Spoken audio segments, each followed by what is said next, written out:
Ang ating buhay-buhay ngayong nakaraang isang linggo. No?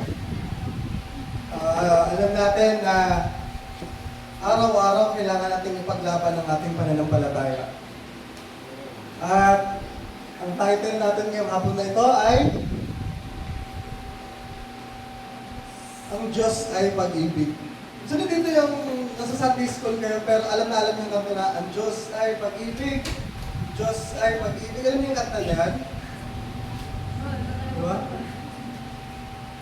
So, nung nasa youth pa lang kami, mga bata pa kami, yun yung pinakasikat na kanta. Diyos ay Pag-ibig. Diba? Ang Diyos ay Pag-ibig. And paano ba natin mahalin ang Panginoon? Paano ba natin mahalin ang Diyos? Kung siyang Pag-ibig, and tayo ay naniniwala sa Kanya, paano natin manasabing iniibig natin siya? Tingnan niyo yung suot ninyo. Simula sa paa, sa pantalon, sa damit, hanggang sa ulo. Kung ano yung suot mo ngayon, yun yung pinaka-the best na pagmamahal mo sa Panginoon, sa mga kasuotan na suot mo. Pansin nyo kapag may mahalagang pupuntahan kayo, may birthdayhan, may event sa hotel, ang ganda ng sinusuot nyo kasi ang ganda ng lugar. Ang ganda ng pupuntahan. Diba? Pag sa simbahan, parang okay lang to. Ang tinitignan naman ni Lord yung puso. Kaya kahit ganito lang yung suot ko, okay lang to. Pero isang pagpapakita ng pagmamahal mo sa Diyos, kung paano mo i-present yung sarili mo sa Panginoon. Kung kaya mo i-present ang maayos yung sarili mo sa ibang tao, sa mga activities sa labas, sana ganun din tayo. I-present natin yung sarili natin sa harapan ng Panginoon. Kanina, sa ating pagkakantahan, kung gaano ka kalakas kumanta, gaano ka kalakas sumabay sa pagkanta, hindi yung pagmamahal mo sa Panginoon. Imagine, pagpunta natin ng church, grabe tayo makipagkumustahan sa kaibigan natin, makipagpintuhan. Pero kapag ka-praise and worship na, kahit magpalakpak, ang hirap. Grabe tayo mag-asaran, magkulitan sa mga kasamahan natin sa church, sa mga kaibigan natin. Pero yung boses natin habang kumakanta, ayaw lumabas. Nakabuka ka yung bibig mo pero hindi ka naman kumakanta. Kaya sabi mo bang yun yung pinakapagmamahal mo sa Panginoon? Hallelujah! Ayun, karamihan pa naman ng mga bata-bata dito ang pinsan ko. At lahat ng ginagawa natin ay pagmamahal sa Panginoon. Halimbawa, natutuwa tayo na buo yung instrument natin, may nagda-drums, may nag-keyboard, masaya kang kumanta. Pero ngayon nakulang sila, ganun pa rin ba yung saya mo? Hallelujah!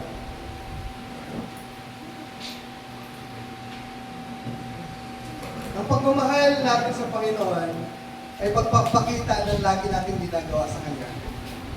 Kailangan nag-i-evolve, nag-i-evolve tayo, nagpo-progress tayo. Karamihan sa mga Kristiyano na hindi nila nararanasan yung presensya ng Panginoon kasi hindi nyo naman dinidesire talaga sa heart yung maranasan. Okay lang sa inyo, okay lang sa atin na naka-church tayo pero hindi natin dinidesire na may baguhin sa atin. Hallelujah!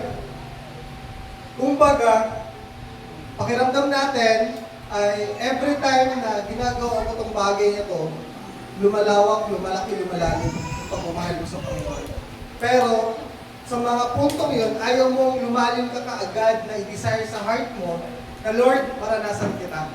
And sa hapon na to, ay pag-usapan natin, ang Diyos ay pag-ibig. Kung tatanungin natin ang bawat isa sa sarili natin, ikaw ba ay kaibig-ibig? Pakitanong na ang bawat isa, ikaw ba ay kaibig-ibig? Tanungin mo yung katabi mo.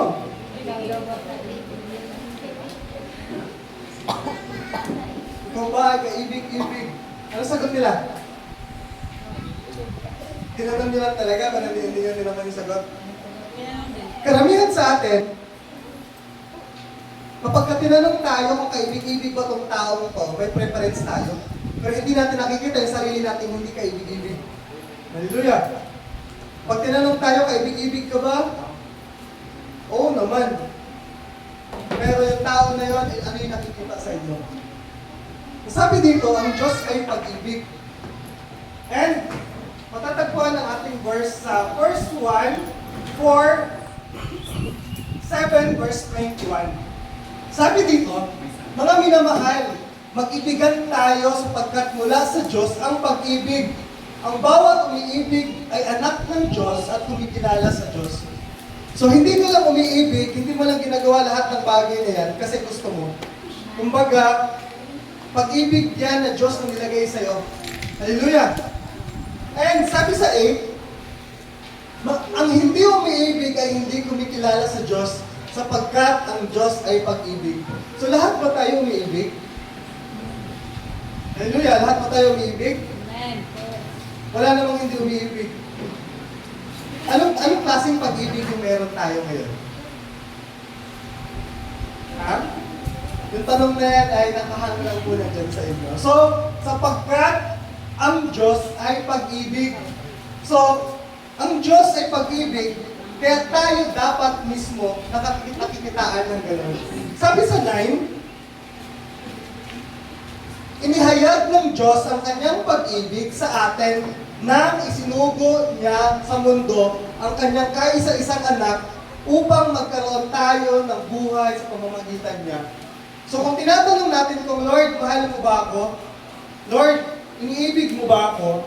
Ang pinakasagot lang dyan ay kaya niya pinadala sa Jesus para iligtas tayo. Yun na yung pinakapag-ibig sa atin ng Diyos, na yung mga sumunod na pag-ibig sa atin ay grasya na lang ng Panginoon. Kaya nga sabi ni Dayan kanina, paulit-ulit siya, na kahit makasalanan tayo, nandiyan pa rin yung Diyos sa atin. Kahit na nagkakasala tayo, nandiyan pa rin ang Panginoon. Bakit? Kasi grasya na lang ng Panginoon na nandito pa rin tayo, na nanatili pa rin tayo. Hallelujah! Sabi sa 10, ito ang pag-ibig.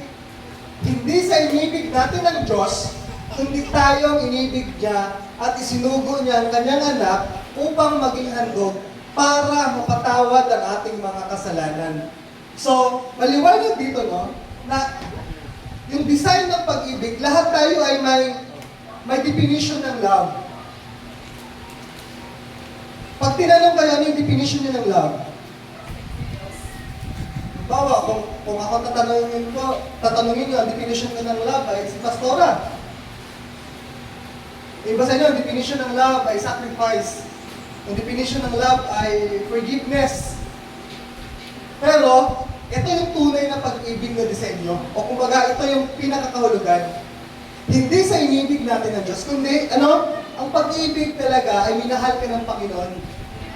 Hindi ko yung umibig sa Panginoon, hindi ka nag-decide na, Lord, susundin na kita, Lord, isi-surrender ko na yung buhay ko sa'yo, kundi, mahal ka ng Panginoon, kahit hindi mo pa siya kilala. Yun yung pag-ibig. Di ba? Kundi tayo ang inibig niya at isinugo niya ang kanyang anak upang maging handog para mapatawad ang ating mga kasalanan. Kasi kung titignan lang tayo ng Diyos, sa mga panahong makasalanan tayo, alam din ng Diyos yung mangyayari. Walang kaibig-ibig sa atin. At alam niya yun. Kaya nga, kusa niyang pinadala yung anak niya. Hindi yung, Lord, para mapatawad kami. Diba? Para matubos kami, padala mo yung anak mo. Hindi ganun. Kusa niyang binigay agad. Hallelujah. Kaya nasa sa atin na lang kung tatanggapin ba natin o hindi. Diba? Sabi pa sa 11, mga minamahal, kung ganoon kadakila ang pag-ibig ng Diyos sa atin, dapat din tayong magmahalan. Hallelujah! Ito yung pinakamahirap na part. Madaling mahalin yung mga taong kamahal-mahal. Pero ang hirap mahalin ng mga taong hindi nagre-respond sa pagmamahal na binibigay mo. Hallelujah! Halimbawa, kung may taong lagi kang inaaway sa school, kung may tao kang laging inaaway, masasabi mo bang mamahalin mo siya? Kung yung tao na kilala mo ay lagi kang sinisigawan, lagi kang inuutusan, lagi kang pinapagalitan, mahal mo pa rin ba siya? Kahit lagi mong kaaway, di ba? Kasi, kung titignan natin ang disenyo ng pag-ibig ng Diyos, hindi niya tayo tinitignan as inibig kita or pagtsatsagaan kita or titiisin kita, basta mahal kita. Ganyan yung sinasabi ng Panginoon, basta mahal kita, mahal kita. Hallelujah! Tayo ba? Paano ba tayo magmahal?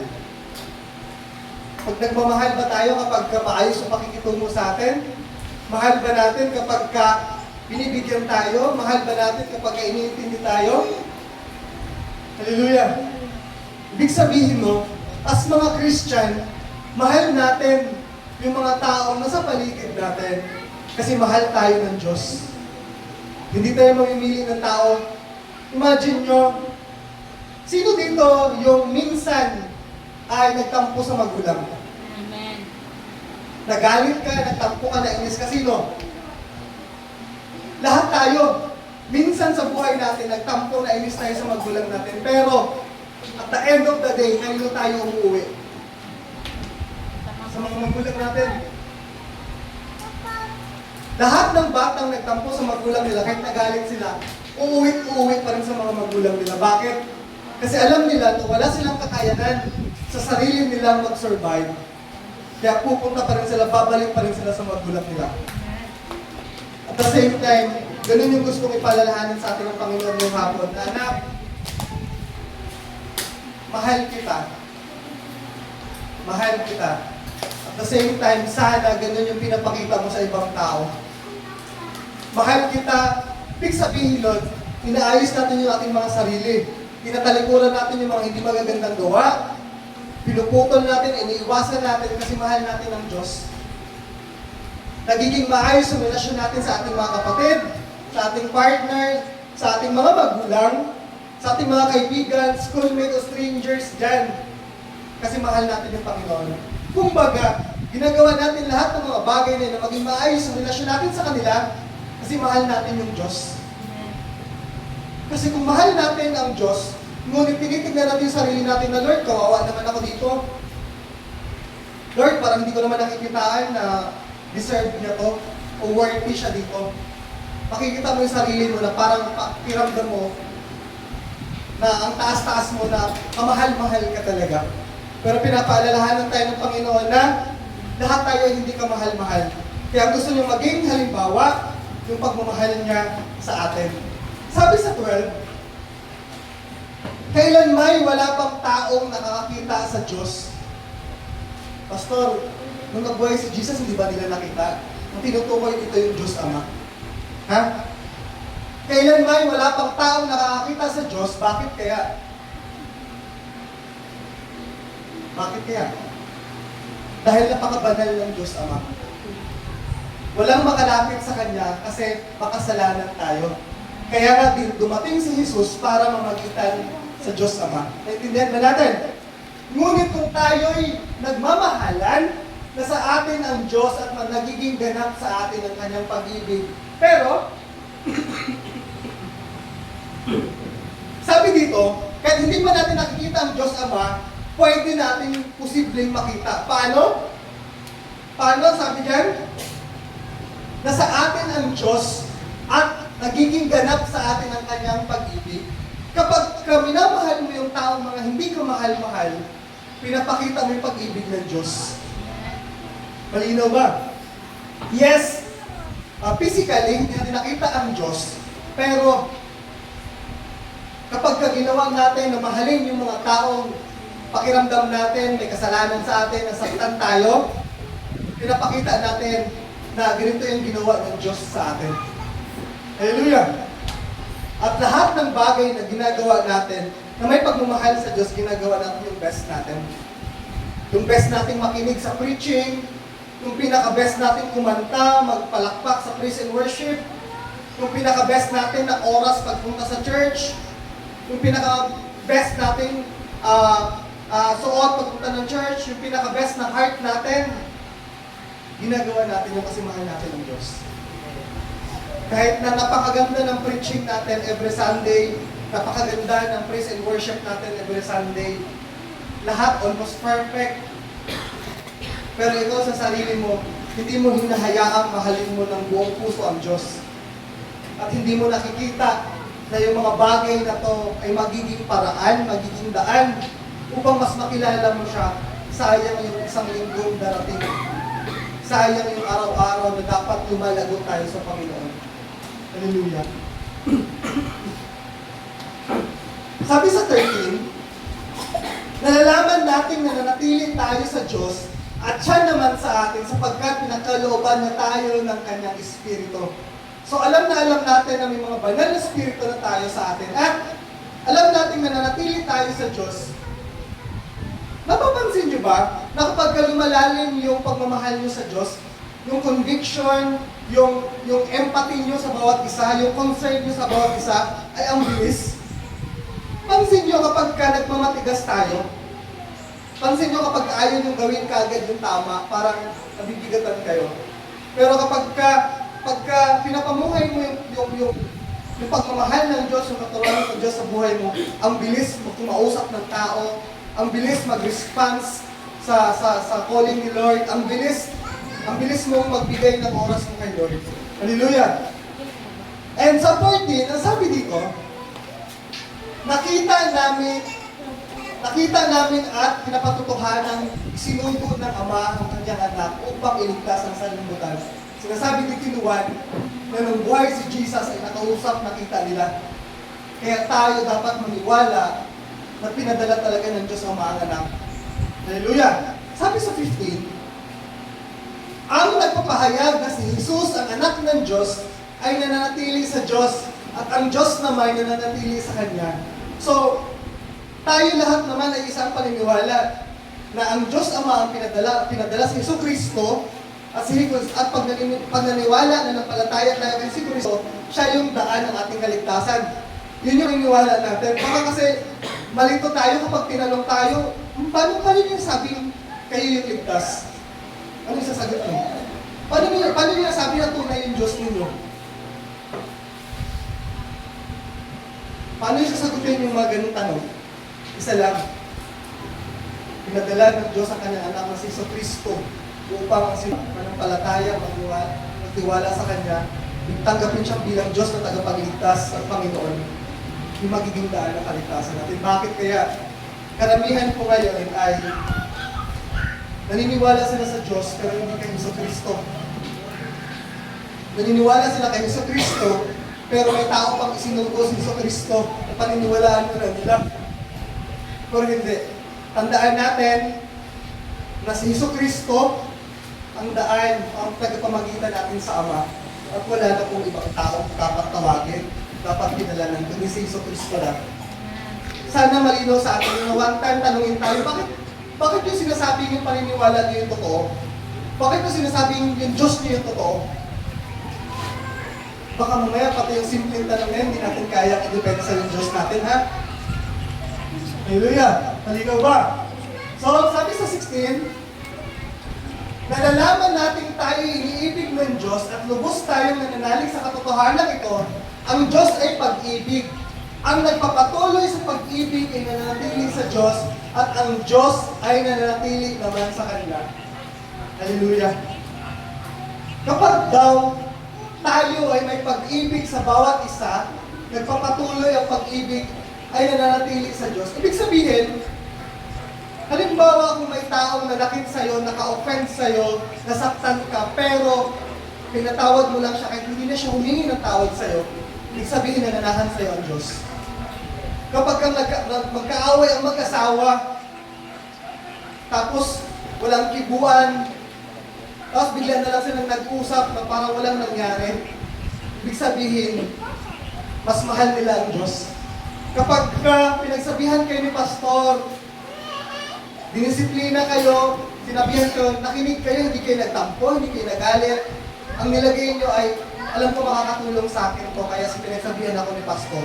Hindi ka nagtampo, hindi ka nagdamdam. Ibig sabihin, mas mahal mo ang Diyos. Hallelujah!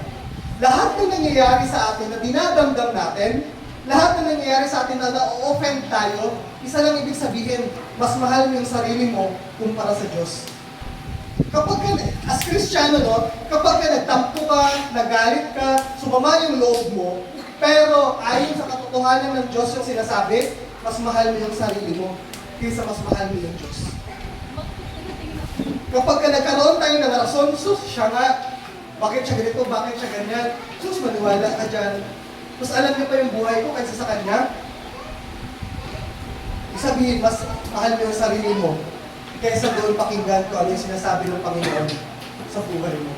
Hallelujah! Gaano ba natin kamahal ang Diyos? Pakitanong nga sa katabi mo para naman hindi ka antokin. Gaano mo kamahal ang Diyos?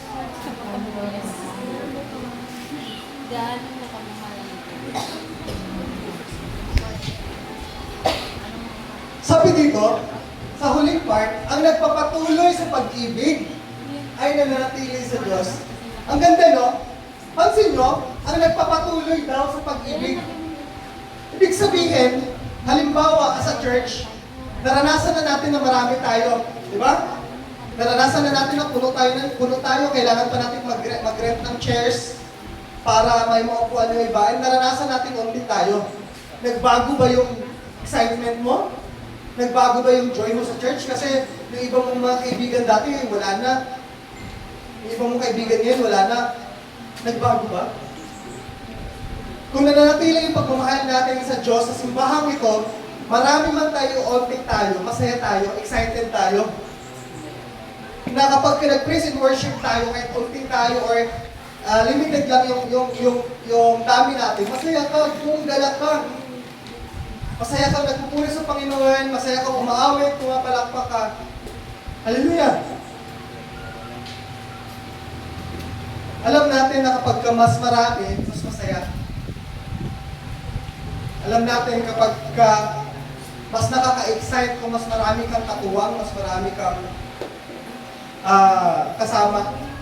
Pero ang relasyon mo ng Panginoon at sa'yo ay one-way relationship. Hindi ito sanga-sanga. Ang relasyon mo sa Panginoon, ang relasyon ng Panginoon sa iyo ay isang tuwid lang na daan. Hindi ito yung parang tatlo kayo, tapos isa lang yung Diyos. Bawat isa sa atin may kanya-kanya-kanya relasyon sa Panginoon. Tingnan nyo, kapag bawat isa sa atin ay may matatag, may malalim, may malawak, or may malaking relasyon sa Panginoon, pag pinagsama-sama yun, parang walis ting-ting. Kapag yung walis ting-ting, pag winalis mo isang piraso lang, ang hirap nun. Kaya kung imagine nyo kung si pastora lang, si Ma'am Burge lang yung nagpupursige every Sunday, siya lang yung pinakamasaya. Oy, halika kayo, okay lang yan, kaya tayo lang. Sige lang, kumanta tayo, pumalakpak tayo. Kung siya lang yung ganyan ng ganyan, lahat tayo ay parang nalulungkot, parang kawawa, parang nagtsatsaga na lang pumunta ng church, nagtsatsaga na lang makinig ng preaching, nagtsatsaga na lang sa praise and worship. Pansinin nyo, si Ma'am Birch katagalan, manghihina din siya. Kung imagine nyo kung si Pastora, ako, si Ma'am Birch, ganun yung eagerness. Kahit anong mangyari, maparami, onte, ito yung song, ay ginagawa natin yung pinaka-best natin. Pag pinagsama-sama lahat ng yun, sobrang laking bagay doon. Ang laking pwersa doon na maipakita natin sa Panginoon na Lord, nandito kami. Lord, ito yung mga puso namin. Lord, ito yung gusto namin mangyari. Karamihan sa mga Kristiyano gusto ng breakthrough. Gusto natin ng breakthrough. Pag sinabing breakthrough, ano yun? Anong ibig sabihin ng breakthrough? Gusto nating mabago, gusto nating mawala sa sarili natin itong mga bagay na ito, gusto nating makaalis, makausad, breakthrough. O kaya, gusto natin may mangyari, may inaasahang mangyari. Pero ayaw natin yung proseso. Ayaw natin yung progress. Sa isang taon na nandito ka or months na nag-church tayo, ramdam ba natin yung pagbabago sa atin?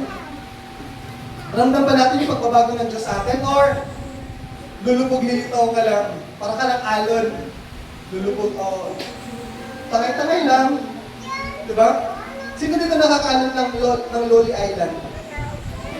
Doon sa may Santa Lourdes banda, no?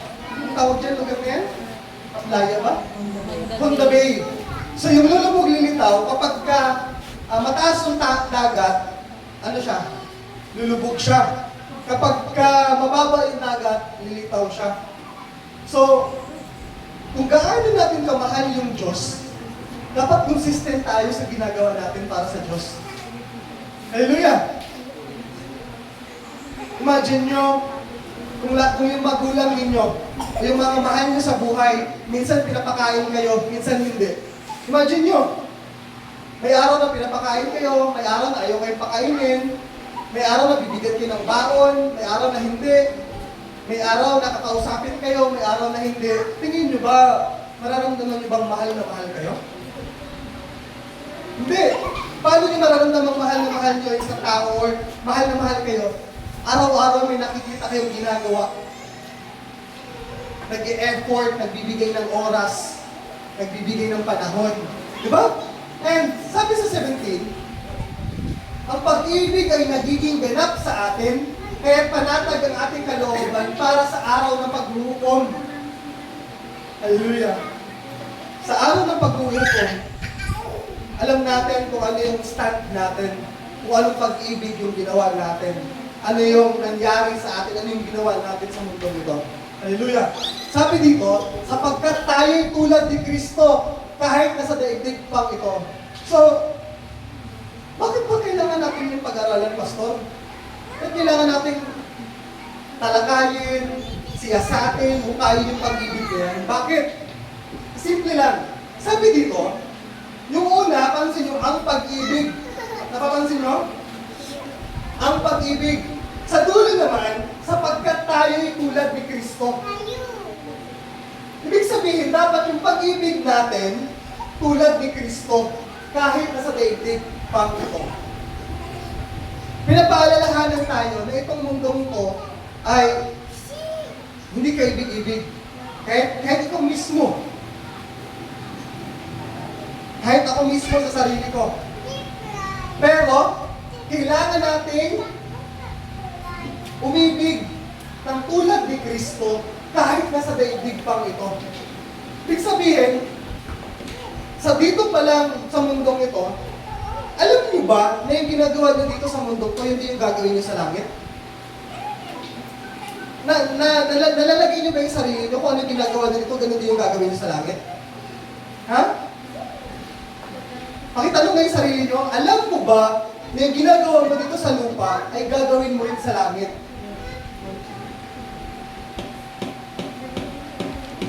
Minsan kasi akala natin, kapag yung effort natin, yung ginagawa natin sa lupa ay parang parte lang ng Sunday service, parte lang ng program, parte lang ng mga tinuturo sa church.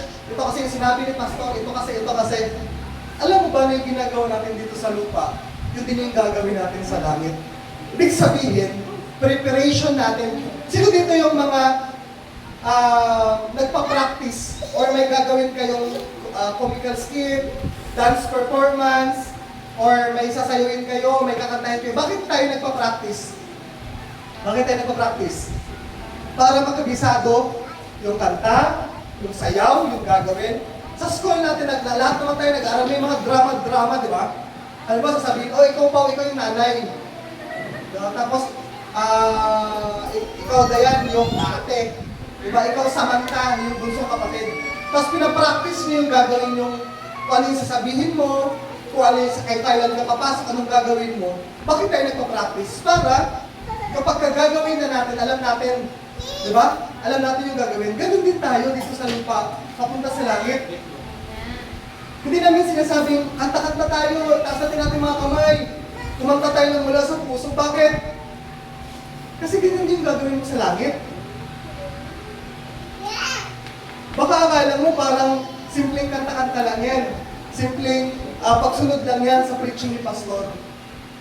Pero yan po ay paghahanda papuntang langit dahil yan itong gagawin natin sa langit. Tingin nyo ba kapag wala na tayo sa lupa, puro hayahay na lang tayo doon sa langit? Mabuti na lahat doon, maayos na lahat doon, hindi. Araw at gabi, sasambahin natin yung ating Diyos doon ng personal. Kaya kung hindi natin kaya sumamba sa Panginoon na ibigay natin lahat ng ating papuri pagsamba, Hallelujah. Paano na lang tayo? Sino na dito nakabasa ng Book of Revelation? Amen.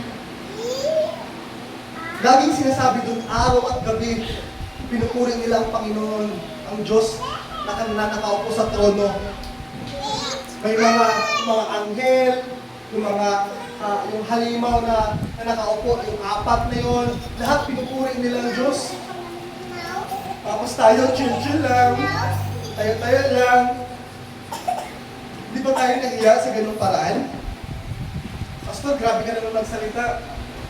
Kumakanta naman ako alam ko naman sa sarili ko. Yes, oo, alam ko yun. Pero yun na ba yung best na magagawa mo?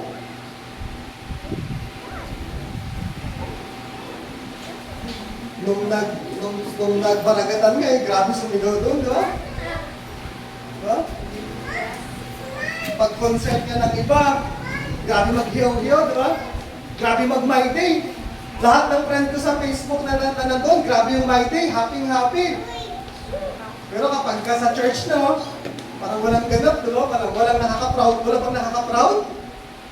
O nahihiya tayo na ganito tayo kapag ka Sunday, pero pagka Monday to Saturday, hindi naman tayo Kristiyanong totoo. Hallelujah! Sabi pa sa 19, tayo ay umiibig sapagkat ang Diyos ang unang umiibig sa atin. Simple lang kung bakit tayo umiibig. Kasi una tayo minahal ng Panginoon. Wala nang iba. Hindi ka nagmahal kasi kaibig-ibig yung tao na yan, kasi may napatunayan na yung tao na yan. Kundi, una tayong inibig ng Diyos, kaya tayo umibig. Sabi sa 20, kung sinasabi ng isang tao, iniibig ko ang Diyos, ngunit napupuot naman sa kanyang kapatid, siya ay sinungaling. Ito ay sapagkat kung hindi niya iniibig ang kanyang kapatid na kanyang nakikita, paano niya maibig ang Diyos na hindi niya nakikita? Lord, mahal na mahal kita, Lord. Lord, sinusurrender ko sa iyo.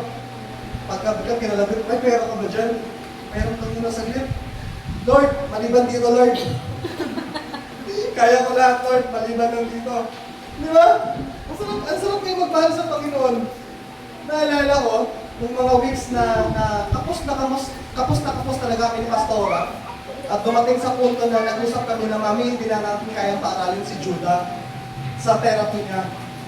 And sabi ko, kumbaga ako yung pinag-decision niya kung ano yung decision ko. At the same time, alam ko na hirap na talaga kami. And sabi ko, hintayin natin si Judah. Hintayin natin si Judah. At that time, si Judah ay grabe yung improvement niya sa school. Doon sa therapy, sinasabihan siya ng teacher niya, Noy, Daddy, grabe, fast learner si Judah. At first time akong sinabihan, nung teacher niya na fast learner si Judah, nung mag-ilang months na tayo kami, magsi 6 months na kami dyan sa therapy, doon nilang sinabi sa akin, ay, alam niyo po ba, Daddy, si Judah fast learner siya. So, grabe, ang saya sa feeling, no? Tapos bigla ko naisip, papahintuin na namin siya, huling linggo na to.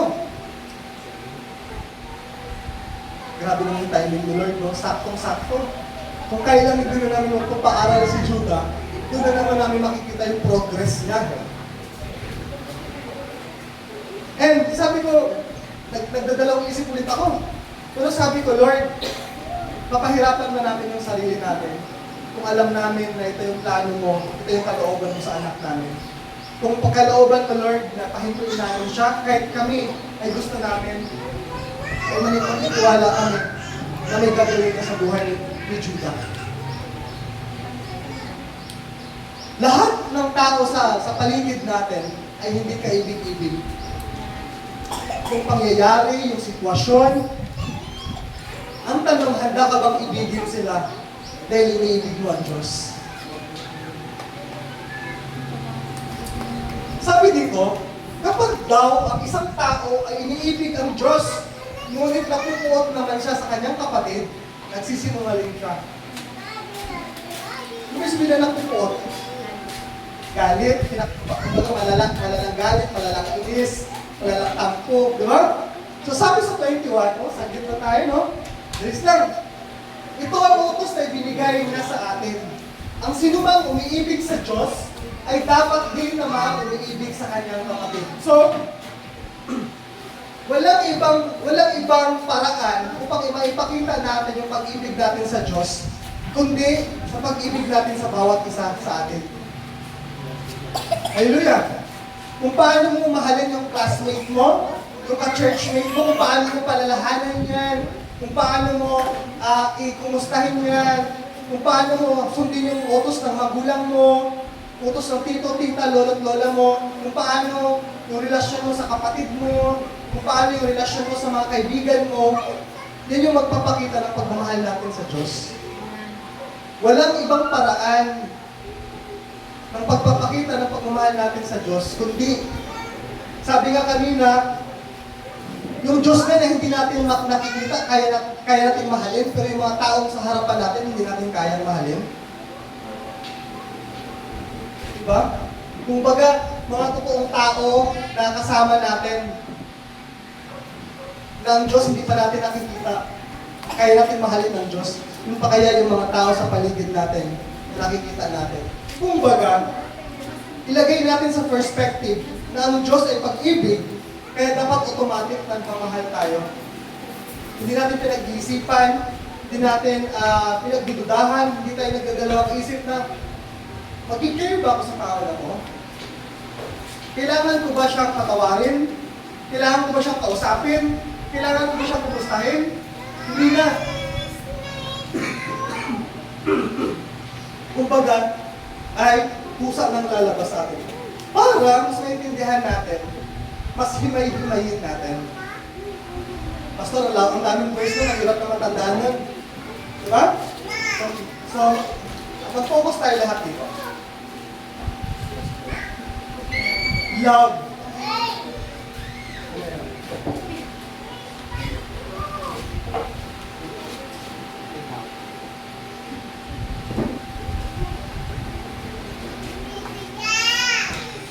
Imagine nyo, isipin nyo na lahat tayo ay love. Halimbawa, ako, isip ko sarili ko as love. Isipin mo yung sarili mo as love. Pag mamahal ka, ha? Ulitin natin. Isipin mo yung sarili mo as love. Ikaw yung love. Ngayon, yung definition ng love, ibase mo na natin sa mga tao. Okay? Yung kumbaga, yung paningin ng tao. Naintindihan natin, nakuha natin yung senaryo? Imagine mo na ikaw ay isang pag-ibig at ilalagay natin sa perspective ng isang tao yung pag-ibig na to. Yung love ay isang fundamental human emotion. Lahat tayo may pag-ibig kasi lahat tayo may feelings. Diba? Kaya kapag kinurot mo yung katabi mo, masasaktan yan. Kasi may emotions yan. Pag sinampal mo yan, pag niyakap mo yan, may mararamdaman siya. Kasi yung love is a fundamental human emotion. Pangalawa, is a complex mix of emotion. Kung kanina, fundamental emotion siya, ibig sabihin ng, ano ibig sabihin ng complex? O kung nakikita niyo yung mga kawad ng Corinthine, sanga, complex. Ibig sabihin, pwedeng magulo, pwedeng, bakit ito? Kahit sinasaktan na siya, mahal niya pa rin.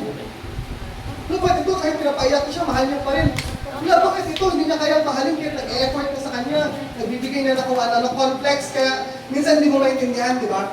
Kaya, ang love daw ay complex mix of emotion. Hindi magic mix, ha? Ibig sabihin, may ibang tao na kaya niya magtiis para sa love. May iba naman na hindi niya kaya magtiis kasi yun yung nararamdaman niya ng emosyon. Magkakaiba-iba tayo. Diba? Kumbaga minsan, bakit ang haba ng pagtsatsaga niya, ang haba ng pagmamartir niya? Iba naman maikli lang. Diba? Kasi, ang love ay fundamental human emotion. Ano pa? A complex mix of emotion. Kumbaga saring-sari. Kumbaga pansin nyo, may mga mag-jowa or may mga karelasyon. Yung kapitbahay nyo halimbawa, diba? Mag-asawa, nagtagaan, naghabulan, nagsigawan, nagmurahan. Pero sa sunod na araw, nakita mo, lambing-lambing nila. Kayo pa man. Nakaraw-araw, nagtatagaan. Diba? Tapos ito naman, pansin mo naman, may nakita ka araw-araw ang sweet nila pagdating sa Facebook. Akala mo kung sino ka. Diba? Sayang lang yung mga panahon, minahal kita. Ano? Yung kapitbahay namin to, close na close sila eh. Nakikita ko pa nga to, lagi sila magka-holding hands. Di ba, ang gulo, ang complex. Ganun yung complex, ibig sabihin. At ano pa? It is an active. Yan. Tingnan mo yung katabi mo, active pa ba yan? Di ba? Kung buhay pa yung tao, active pa yan. Ongoing choice. Ito yung pinakamaganda. Yung love daw ay ongoing choice. Hallelujah. Kung sa amin ni Pastora, ongoing choice talaga to. Diba? Kumbaga, araw-araw pinipili mo yung tao na yan. Diba? Araw-araw mahalin mo yung Panginoon. Araw-araw mahalin mo yung Diyos. Araw-araw ongoing. Ito yung, ayaw mo na, ayaw mo na kitang mahalin. Umalis ka muna, huwag ka muna magpakita sa akin. Diba? Call off muna. Space muna tayo. Huwag muna tayo magkakitaan. Huwag muna tayo mag-usap. Diba? Huwag muna. Ibig sabihin ng love, ongoing. Nasasaktan ka man, mahal mo pa rin. Masaya kayo, mahal mo pa rin. Nag-aaway kayo, mahal mo pa rin. Na-offend ka, nasaktan ka. Pakiramdam mo, hindi ka mahal. Mahal mo pa rin, ongoing. Tuloy, tuloy, tuloy, tuloy. Diba? May mga kaibigan na close dati, ngayon wala nang pansinan, pero okay po kami. Diba? Ongoing. Lagi mong piliin araw-araw. Diba? Ano ba? Ito pa isa. A continuous choice to support. Ito yung pinakamalupit, yung support. Sus! Wala ka namang katiduan, wala ka namang pinagbago. Diba? Maliban sa tuloy-tuloy, araw-araw mo pinipili, o ibig sabihin, to support, sinusuportahan mo, hindi yung mahal mo nga, pero siya naman, ang bigat-bigat na ng loob, ang sama-sama na ng loob. Diba? Ibig sabihin, sinusuportahan mo siya sa gusto niya. Diba? Parang, naiintindihan, ay, ito pala yung gusto niya, susuportahan mo, hindi yung, huwag ka na pumunta-punta dyan. Diba? Huwag na yan. Diba? Sino pipiliin mo, yan o ako? Diba? Sige, doon ka na lang. Diba? Ongoing, pero continuous choice to support, supportahan yung bawat isa. Diba? Someone will be in grown. Kung baga habang lumalago yung tao, sinusuportahan ng paglago niya. So, kung tayo as tao, ito yung fundamental na love. Diba? Emotion, kung pagduluman siya, pero active. Diba? Ongoing, continuous support. So, pero ano ba yung disenyo ng Panginoon? So, God's vision of love, ito na to. Una, unconditional. Walang condition-condition to. Tuloy-tuloy lang to. Walang hinto-hinto, walang tigil-tigil, walang pahinga. Kumbaga, kahit na durog ka na, magmahal ka pa rin. Mahal pa rin tayo, nagmamahal pa rin ng Diyos sa atin. Unconditional. Ibig sabihin ng unconditional, walang kinikilingan, walang pinaprotektahan, serbisyong totoo lamang. Di ba? Ibig sabihin, hindi nakabase kung yung tao na to ay may ginawang hindi kaya-aya sa'yo para mahalin siya, hindi. Kusa kang laging nagbibigay ng pagmamahal. Ikaw yung unang nagpapatawad, ikaw yung unang kumakausap, ikaw yung unang nag-initiate ang lahat ng bagay, ikaw yung nauuna palagi. Hallelujah! Sumunod, selfless. Mahirap na tayo magbigay ng love kapag nape-pressure or tayo sa sarili natin ay hindi na natin nakikita na worthy na o deserve pa ba natin. Pero, yung disenyo ng Panginoon ng love ay selfless. Huwag mo lang isipin yung sarili mo. Kung ano yung mangyari sa'yo, basta pinapakita mo yung pagmamahal mo sa Diyos. Nabanggit ko na ito nung minsan, pero ulitin ko, nung nag-away kami ng malala ni Pastora, ramdam namin sa isa't isa na parang nag-post o huminto yung emotion, yung feelings namin sa isa't isa dahil sa away, sa galit. Pero that time, ang tanging string na hindi bumitaw sa akin, gusto kong i-honor si Lord. At nung hindi ko binitawan yung bagay na yun, doon lumakas yung heart ko, manatili, magstay, mag-sorry. Kung that time nag-away kami na hindi malalim yung paniniwala, pananampalataya ko sa Panginoon, baka hindi na kami. I admit. Kaya ganun kahalaga na yung relasyon natin sa Panginoon ay deeper, malalim. Kasi kung hindi malalim yung ugat natin, kapag may problema, may bagyo, may baha, may malakas na hangin, pwede tayong mabuwali. Pero kung malalim yung pundasyon natin, ikaw mismo, kumbaga ikaw nagsisik ka na lumalim yung relasyon mo sa Panginoon, hindi dahil kapag ka Sunday nag-preach pastor, hindi kapag may Bible study, hindi kapag ka may sharing ng word, kumbaga araw-araw pinipili mong lumalim yung relasyon mo sa Panginoon. Ikaw mismo yung nag-initiate nun, talagang nalago kang Kristiyano na malalim yung ugat. Pero kung nakaasa ka lang sa preaching, sa sharing, sa Bible study, yes, nalago ka, pero sobrang bagal. Matagal ang paglago natin kapag hindi tayo mismo yung araw-araw na nagko-cultivate. Pansin nyo, yung garden, yung halaman na hindi mo kinocultivate yung lupa, hindi mo dinidiligan araw-araw, ang tagal tumubo. Yung iba namamatay pa lang. Di ba?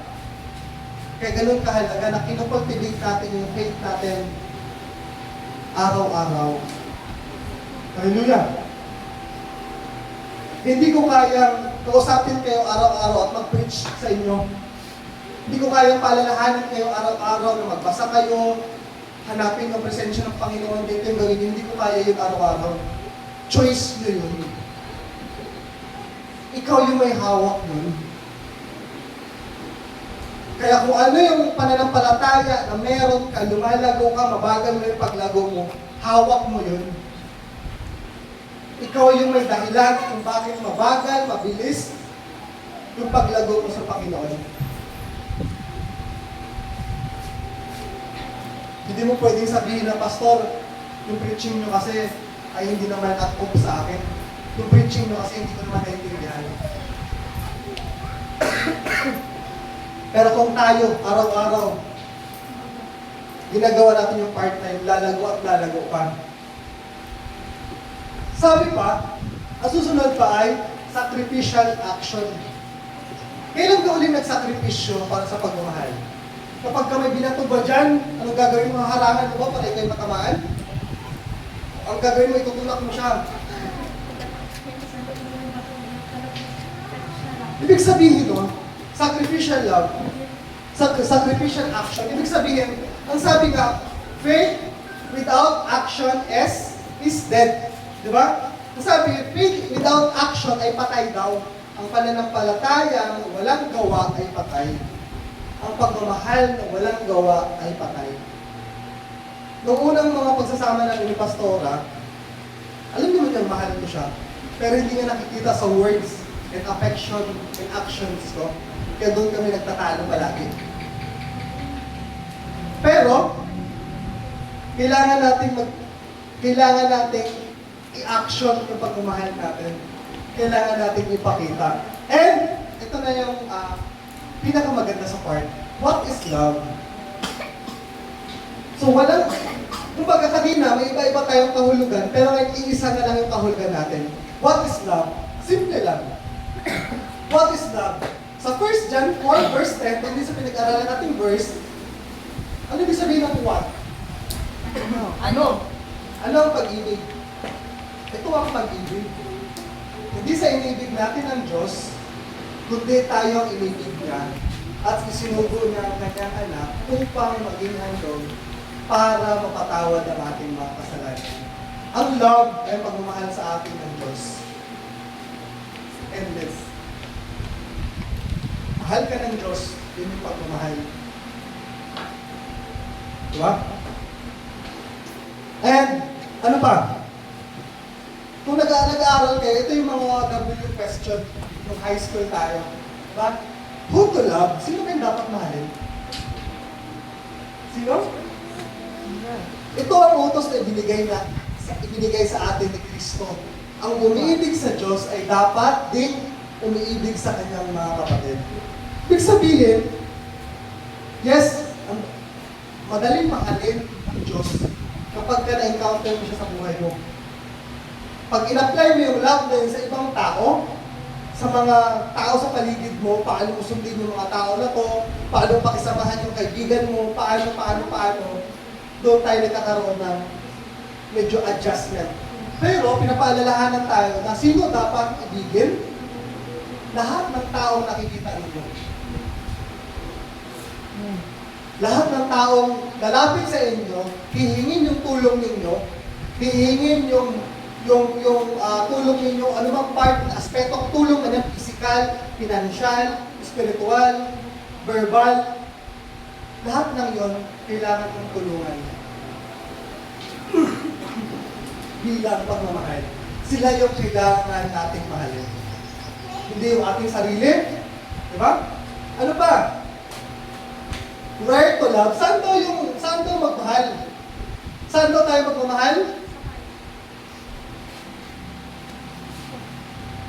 Sabi sa 17, isang verse lang to isang chapter lang pala. Sabi sa 17, ang pag-ibig ay nagiging ganap sa atin, kaya't panatag ang ating kalooban para sa araw ng paghukom, sapagkat tayo'y tulad ni Kristo kahit nasa daigdig pa ito. So, habang nabubuhay tayo sa daigdig na ito, dito natin dapat ipakita yung pagmamahal. Hallelujah! Dito natin iparanas sa iba yung pagmamahal na nararanasan natin sa Diyos. Wala nang ibang lugar. Hindi tayo pwedeng tumira sa Mars, sa Venus, sa Jupiter, sa ibang mundo. Ito na to. Di ba? Ano ba? When to love, kailan doon tayo magmamahal? Sabi? Mga minamahal ko, kung ganoon kadakil ang pag-ibig ng Diyos sa atin, dapat din tayong magmahal. Bago tayo naging Kristiyano, may mga kanya-kanya tayong definition ng love. Pero nung tinanggap na natin ang Kristo sa buhay natin, nung tinanggap na natin ang Diyos sa buhay natin, natutunan na natin na mahal pala tayo ng Diyos. Kumbaga ngayon yung pagmamahal natin ay tama na yung direksyon. Di ba? So, when to love, kailan? Kapag ka naunawaan mo yung pagmamahal ng Diyos sa'yo, nadakila, na ganun ka kamahal ni Lord, bago mo maintindihan, mahalin yung mga tao sa paligid mo. Kasi kung hindi mo nararanasan, kung hindi mo naiintindihan, hindi mo naunawaan kung gaano ka kamahal ng Diyos, hindi mo rin ito maipapakita sa ibang tao. Bakit? Anong maibibigay mo sa ibang tao kung wala ka naman sa sarili mo? Wala kang maibibigay sa ibang tao kung wala ka namang meron sa sarili mo. Kaya lang tayo nakakapagbigay sa ibang tao kasi meron ka sa sarili mo. Ganun din tayo. Hallelujah!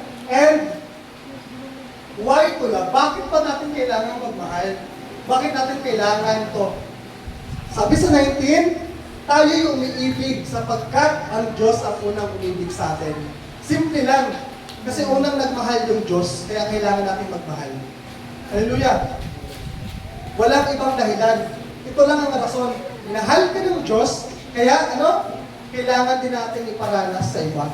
Huwag tayong dalok-dalok. Huwag tayong dalukan. Diba? And, as a conclusion, I reach to love. Sabi sa 20, ang nagsasabi, iniibig ko ang Diyos, subalit napupuot naman sa kanyang kapatid ay sinungaling. Kung ang kapatid na kanyang nakikita, hindi niyang magawang ibigin, paano niya maiibig ang Diyos na hindi niya nakikita? Ano ibig sabihin ng which? Alin? Ba? Alin ang iibigin natin? Ibig sabihin, wala tayo dapat na kinakategorize. Pansin nyo kapag mas close natin, mas mapagbigay tayo. Halimbawa, itong kapitbahay na to, close, ang laki ng mangkok. Diba? Nagluto ka ng sopas. Dahil itong kapitbahay na to, close, ang laki ng mangkok na binibigay mo. Itong kabilang kapitbahay, hindi mo gano'ng close, kaya medyo maliit lang na mangkok. Pinapalalahanan tayo ng Panginoon na pantay-pantay dapat lahat. ng ating pag-ibig. Kung sino yung nangangailangan, tulungan natin. Wala tayong sino-sino or kinakategorize. Di ba? So, sabi dito, di ba, conclusion natin, ating pagtatapos, ang pag-ibig ay maraming ibig sabihin, ngunit iisa ang kahulugan. Maraming ibig sabihin ng pag-ibig, pero iisa lang ang kahulugan. Ang pag-ibig ay mula sa Diyos at biyaya ng Diyos. Walang ibang pinagmulan yung pag-ibig, sa Diyos lang. Di ba? Walang ibang pinanggalingan, pinagpunan, kundi sa Diyos lamang. At biyaya ng Diyos sa atin. Ang sinumang umiibig sa kapwa ay umiibig sa Diyos. Ibig sabihin, sa madaling salita, kung ang pag-ibig ay galing sa Diyos, ang pagmamahal mo sa Diyos ay iniibig mo ang iyong mga kapwa. At ang tunay at dakilang pag-ibig ay walang pinipiling tao, sitwasyon, pagkakataon, lugar at bilang anak ng Diyos. Dapat ito'y kusang na ipapamuhay ng bawat isa. Hallelujah! Alam natin na mahal natin yung ating mga magulang, mahal natin yung ating mga klase, mahal natin yung ating mga kaibigan, pero hindi natin ini-extend yung pagmamahal natin. Halimbawa, kung sa bahay, mahal naman natin yung magulang natin, pero bakit tamad na tamad tayo maglinis? Tamad na tamad tayo maghugas ng plato? Tamad na tayo magwalis? Bakit ang hirap natin utusan sa bahay? Mahal naman natin yung magulang natin. Bakit kaya? Mahal natin sila, pero hindi natin mahal yung Diyos. Hindi ko na sinasabing hindi mo talaga mahal yung Diyos. Hindi mo binibigay yung kabuuang pagmamahal mo sa Diyos. Kasi, kung binibigay mo yung kabuuang pagmamahal mo sa Diyos bilang kabataan, magiging masipag ka sa bahay. Kusa mo yung pinapalabas yun. Kung nag-aaral ka, nagsisikap ka mag-aaral, nagre-review ka, nagiging magandang ehemplo ka sa mga kaibigan mo. Sa mga may partner, sa may buhay asawa, nagsisikap ka na maging maayos yung relasyon nyo araw-araw. At sa iba, sa mga kila Lola, kila mga Birch na nag-iisa, kila Ma'am, pinapakita mo yung pagmamahal ng patuloy kahit sa katandaan nila, nagsisikap na araw-araw gampanan pa rin yung ginagawa nilang pagmamahal nila sa Diyos. Bawat isa sa atin, may mga buhay. Pag tinanong, pag sinabi kasi may calling, kapag sinabing, sino yung may calling, ano yung unang papasok sa isip niyo? Pastor, di ba? Ay, may calling. Kung pagka-pastor may calling. Alam niyo ba lahat tayo may calling? Kung si pastor, may calling siyang maging engineer at magtrabaho sa Bucor at maging asawa ko, yun yung pagbubutihin niya. Maging magandang ehemplong empleyado siya, hindi siya makukurap doon sa Bucor, yun yung pagkatawag sa kanya. Kapag kayo'y mga kabataan pa lang, may mga bagulang na kailangan sundin, yun yung pagkatawag sa inyo ngayon. Na maging masunuring anak, maging magandang ehemplong mga estudyante. Sa mga may partner, mag-asawa, calling mo yan na pinapalaki mo ng maayos yung anak mo. Calling mo yan na ilalagaan mo ng maayos yung asawa mo. Akala mo kasi kapag ka-calling, kailangan may ginagawa na talagang nakikita kayo in prank, nakikita kayo ng talata. No, lahat tayo may calling. Tingnan mo kung ano yung sitwasyon mo. Kung anak ka, may magulang ka na hindi pa Kristiyano, nanghihina, calling mo palakasin sila. May kapatid ka na hindi pa Kristiyano, calling mo yun sila. Calling mo yun, calling mo yan. Ang inaasahan kasi nating calling, yung grabe ka prophetic na, uy, magpapastor ako, uy, mag-missionary ako, uy, ganito, uy, ganyan. Pero yung calling sa'yo ngayon, yung buhay mo na yung buhay mo ngayon. Kung calling mo maging nanay, pagbutihin mo maging nanay, maging asawa. Kung calling mo magtrabaho ka, pagbutihin mo. Kung calling mo na lola ka na ngayon, alagaan mo o sumikapan mo yung mga apo mo, yung mga anak mo. Calling mo yan. Hindi mo kailangan mag-prophetic na calling ka na ganito ka para lang maglingkod sa Panginoon. Sa simpleng pag-aalaga mo ng anak mo, sa simpleng pag-aayos mo, pagtatrato sa katrabaho mo, sa kaklase mo, lahat yan, yun yung calling mo ngayon kasi nandyan ka. Yung calling natin, yun yung ginagawa natin, yun yung pamumuhay natin. Lagi mo tandaan kung ano yung buhay na ginagalawan mo ngayon, dyan ka tinawag ng Panginoon. Hindi mo kailangan maging sa harapan ng pulpit, sa harapan ng mga crowd, para sabihin mo ngayon yung calling mo. Naniniwala ako na yung calling ng bawat isa sa atin ngayon, yung buhay na pinapabuhay mo ngayon araw-araw. Calling mo yan, calling mo yan. Hallelujah! Hindi mo kailangan maging missionary para lang masabi mo maging may calling ka, maging pastor. Kung ano yung buhay mo, calling mo yan. Hallelujah! Naintindihan natin. So, tatawagan ko yung ating music team na kantahin natin yung huling kanta kanina. At ilagay natin sa puso natin na nawa dumating tayo sa punto na yung pagmamahal natin sa Panginoon, kahit na mag-isa na lang tayo, kaya natin maging masaya. Kamaya tayong lahat.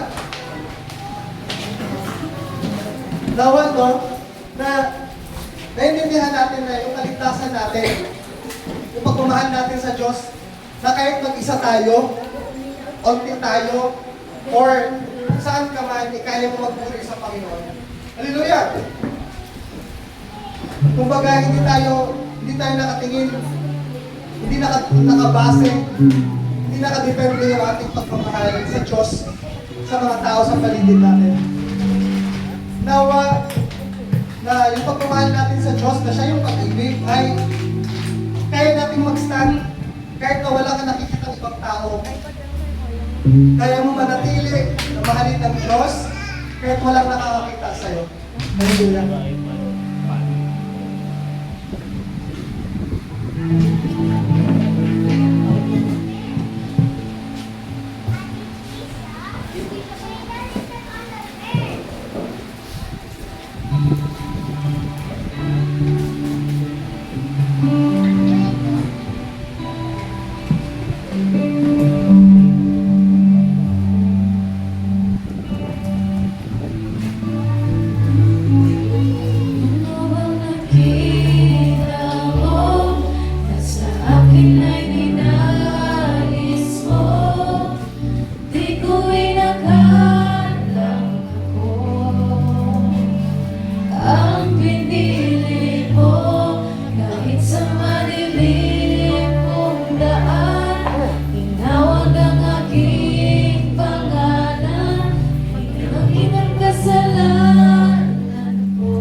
Panginoon. Lord, marami pong salamat sa hapon na ito. Maraming Diyos, alam mo, Panginoon, na marami kami mga tinake for granted, Panginoon, na oras. Mga oras na hindi namin seryoso, Panginoon. Hinayaan namin lumipas, Panginoon, Lord God. Hindi tumatak sa aming puso't isipan, Panginoon. Lord, tulungan niyo po kami, Panginoon, Lord God. Na matapos, Panginoon, yung cycle, Panginoon, Lord God, na hindi namin pinapamuhay yung mga salita mo, Panginoon. Bagos, Panginoon, tulungan niyo po ang bawat isa, Panginoon, Lord God. Na kung ano yung narinig namin dito, Panginoon, anong preaching man, Panginoon, yung pinag-usapan, topic namin, Panginoon, Panginoon, nakikita sa aming mga buhay, Panginoon, yung wisdom, Panginoon, Lord God, na nagagawa namin, Panginoon, ng mga bagay na ito. Tulungan niyo po kami, Panginoon, Lord God, na hindi lang kami mababaw na Kristiyano na kung saan matatawag na Kristiyano. But Panginoon, tulungan niyo po kami, Panginoon, na kahit walang nakakakita, Panginoon, kahit walang affirmation ng ibang tao, Panginoon, Lord God, ay kaya namin manatili, Panginoon, na maging tapat na lingkod mo, Panginoon. Tulungan niyo po kami, Panginoon, na kahit wala kaming kasama, Panginoon, kahit kami lang mag-isa, Panginoon, Lord God, ay kaya namin lakaran, Panginoon, kaya namin panindigan ang aming pagmamahal sa inyo, at kusa namin ito, Panginoon, magagawa na ipakita sa mga taong sa paligid namin. Lord, nakikita mo, Panginoon, mga pinagdadaanan, yung struggle ng bawat isa, Panginoon, yung mga nahihirapan, Panginoon, talikuran, Panginoon, iwasan, pigilan, ihinto, Panginoon.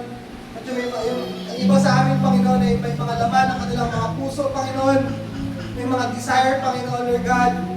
May mga dinudulog sa inyo. Lord, tulungan niyo po kami, Panginoon, na maramdaman namin personally, Panginoon, na mahal mo kami. At kahit anong mangyari, Panginoon, sa aming mga buhay, ay mahal mo kami, Panginoon. Na hindi kami magduda, Panginoon. Hindi kami mag-question, Panginoon. Hindi namin tanungin, Panginoon, Lord God. At hindi kami magkaroon ng agam-agam, Panginoon, sa pagmamahal na ito. Na Lord, maniwala kami na totoo, buo, at perpekto ang pagmamahal na binigay mo sa amin, Panginoon.